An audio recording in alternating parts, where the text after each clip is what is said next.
When the Holy Prophet, peace and blessings of Allah be upon him, was asked, "What is the soul?" he was commanded by God to respond that, "The soul has been created by the command of my Lord."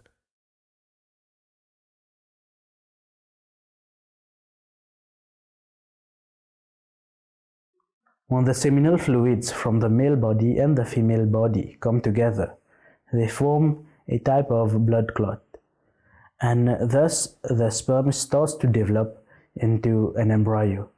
On the embryo, Allah the Almighty blows His spirit, and the embryo flares up and the soul is created in it.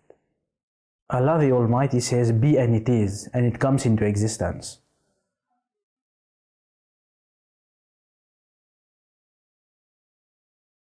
وأشهدهم على أنفسهم ألست بربكم قالوا بلى.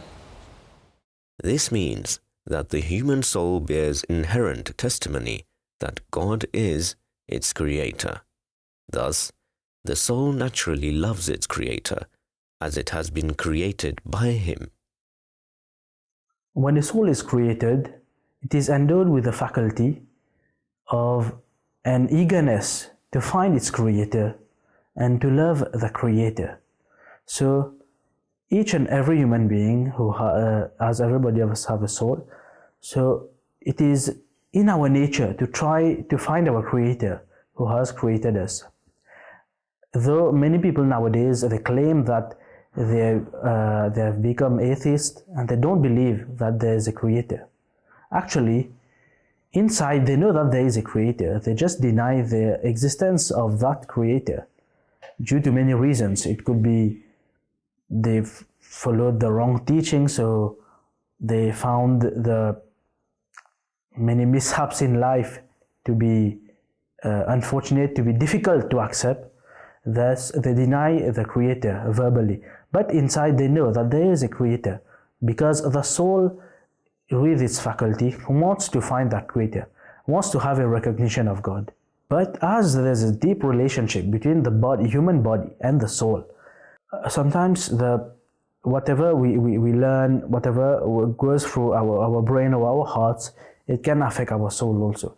So many people, when they study sciences or they listen to those philosophers which tell them that God doesn't exist, so this also has an effect on their soul, then which stops them actually from looking for that God.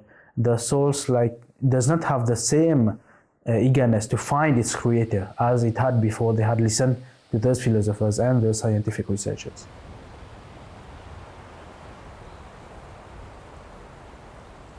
The soul, as it has been created to look for God and create a relationship with Him, our body is type of a transport to move about with our soul.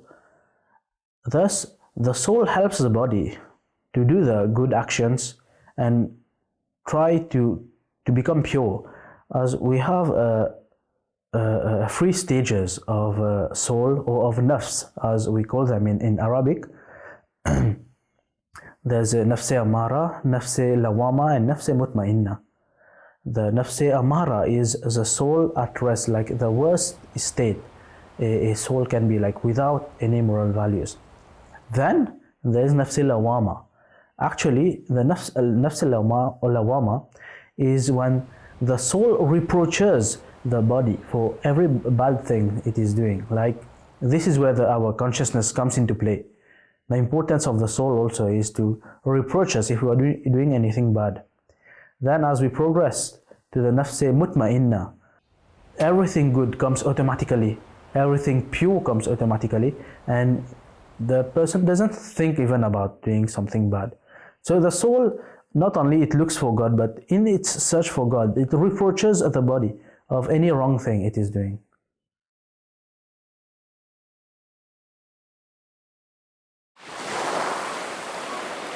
The Holy Quran has made detailed mention of the many qualities, wonderful powers, and capacities of souls, of which we set out a few by way of illustration.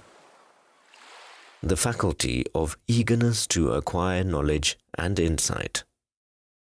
The faculty of acquiring knowledge the faculty of safeguarding knowledge that has been acquired, the faculty of the love of God, the faculty of deriving delight from a meeting with the divine, the faculty of seeing visions, the faculty of influencing and being influenced, the faculty of establishing relationship with bodies, the faculty of requiring divine qualities, the faculty of receiving revelation, the faculty of expansive and constricted moods, the faculty of acquiring unlimited comprehension,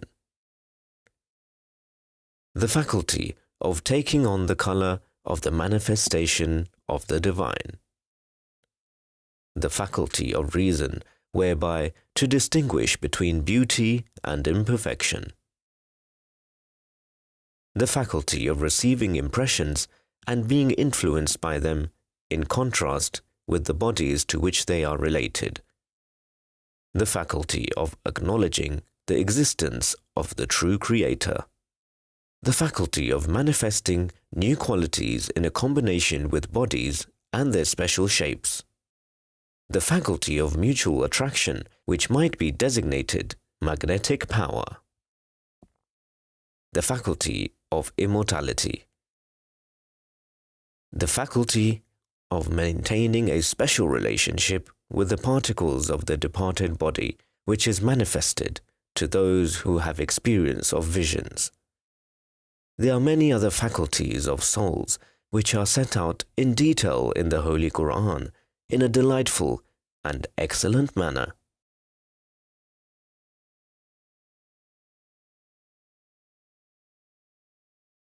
When somebody dies and the soul leaves the body, you will see that the direction which the soul is going, the person will be looking into that direction. So that is why in Islam we close the eyes of the dead person. Then the soul enters a spiritual world where it is known as barzakh, which is an Arabic word. So there it is placed in a parallel world to the heaven and the hell, like we've heard a lot about. The real heaven and hell will be open on the Day of Judgment. But before that, there will be another type of judgment for the soul in barzakh. What has a person done on earth, or the good deeds or bad deeds? If the deeds are good enough, the person will enter the parallel heaven. And if the person has done more sinful acts and bad deeds, the person will enter the parallel hell.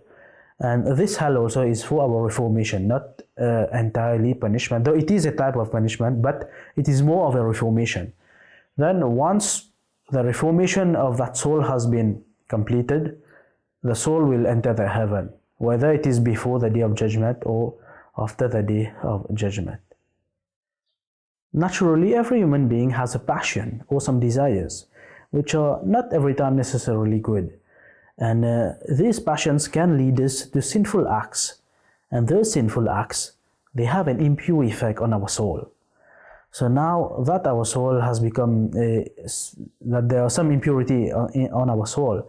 So how to clean our soul from this is tawbah, istighfar, or almsgiving.